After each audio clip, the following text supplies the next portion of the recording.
Hari ini ada satu hal yang menarik yang disampaikan oleh Rois Am PBNU Kiai Haji Miftahul Akhyar, di mana dalam ceramahnya itu beliau mengulas sedikit mengulas tentang surat edaran yang beberapa waktu lalu diedarkan oleh PBNU kepada seluruh pengurus NU Nahdlatul Ulama dari berbagai tingkatan, baik itu PB, PW, PC, MWC, ranting sampai anak ranting, dan juga seluruh Banom NU.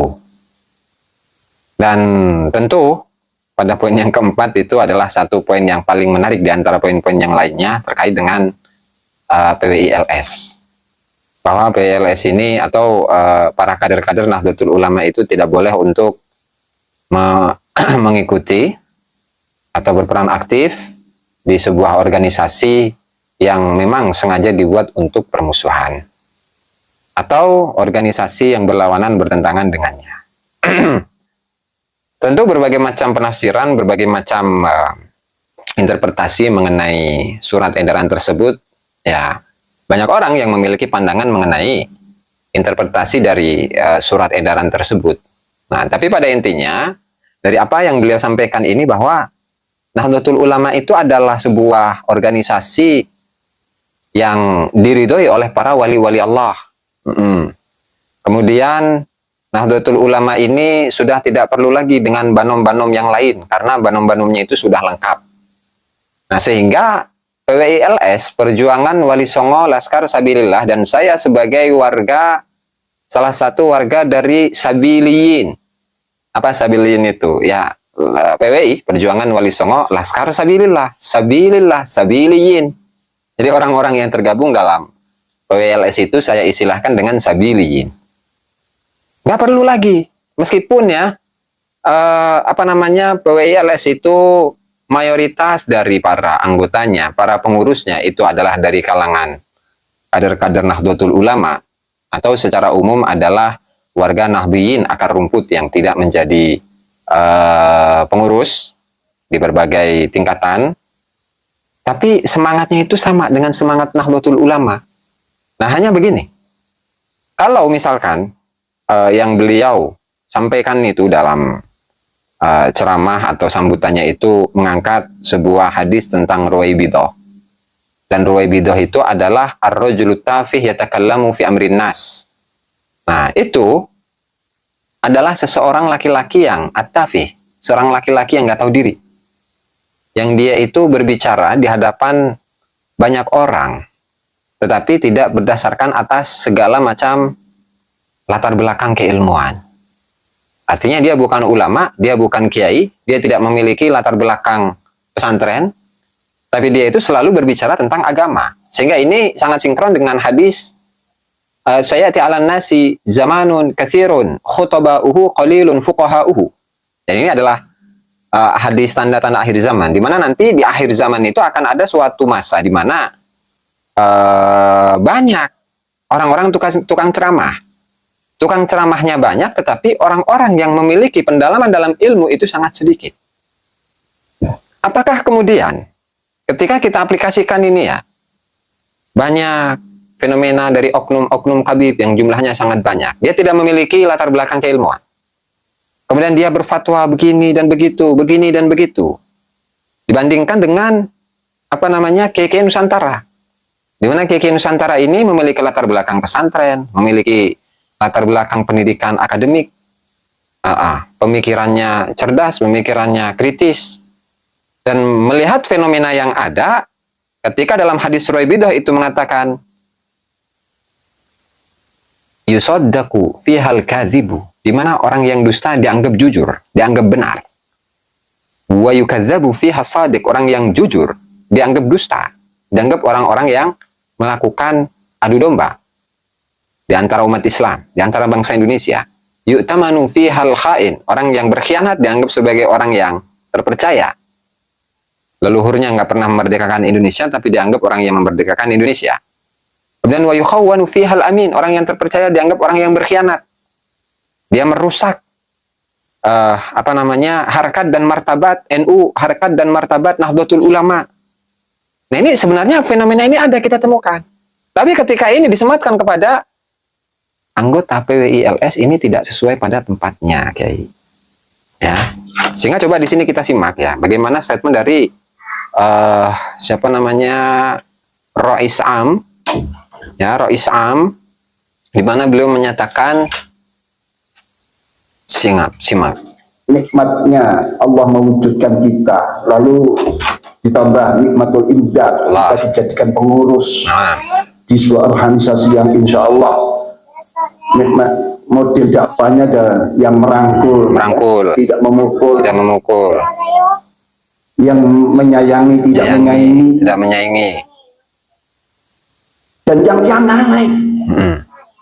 Sebagai bentuk kita ini mewarisi bagaimana dakwah para wali songo. Jadi NU itu mewarisi dakwah para wali songo. Subhanallah ya. Nahdlatul Ulama, semangat para ilmuwan. Tapi kenapa? Ini saya sedikit mengkritisi ya. Ilmiahnya itu tidak terlalu muncul sekarang dari PBNU itu. Kenapa tidak melakukan bahsul masail ya? Oke, lanjut. Yang semua negara Indonesia ini negara yang minoritas muslimnya. Terus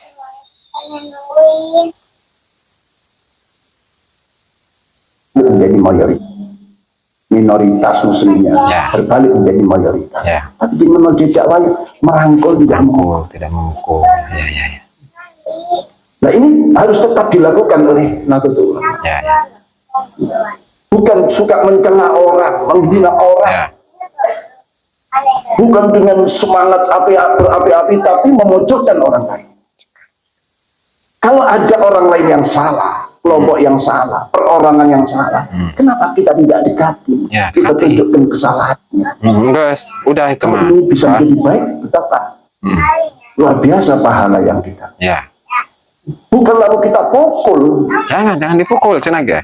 Bukan lalu kita tumbuhkan rasa permusuhan. Sudah cukup. Nahdlatul Ulama punya lembaga, punya banom, cukup. Tidak perlu lembaga banom yang lain. Jadi PWILS memang bukan banom, bukan badan otonom PBNU, bukan. Ya, PWILS bukan, dan tidak pernah menawarkan agar PWILS ini menjadi banomnya PBNU. Tapi setidaknya PWILS itu mengawal PBNU ya, mengawal NU untuk meluruskan akidah-akidah yang sesat, doktrin-doktrin yang sesat, nasab yang palsu diluruskan. Begitu kalau PWILS mah ya. Berdasarkan atas pengetahuan ilmiah, keilmuan, pengetahuan. Bukan berdasarkan atas kebencian. Itu kalau PWILS ya. Atau yang dilakukan oleh warga sabilin. Maka disitulah kemarin keluarkan edaran dari PBNU ke PW, ke PC agar hati-hati di situasi seperti ini akan muncul kelompok-kelompok yang dakwahnya sih ingin melaksanakan, ya katakan memperjuangkan Islam lah. Cuman prakteknya jauh daripada model-model cara-cara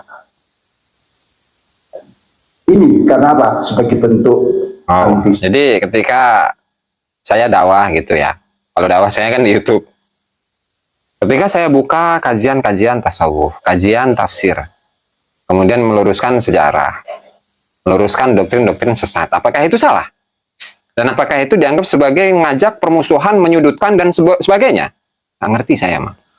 Dan teman-teman netizen ini, para sahabat-sahabat saya ini barangkali sudah bisa menilainya sendiri ya.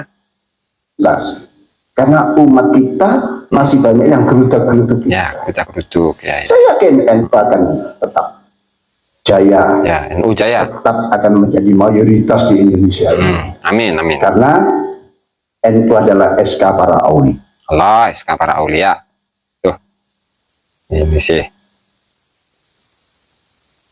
Ulangi. NU adalah SK para aulia. Subhanallah. NU adalah jamiah yang saya yakin jamiah yang diridhoi oleh Allah. Amin.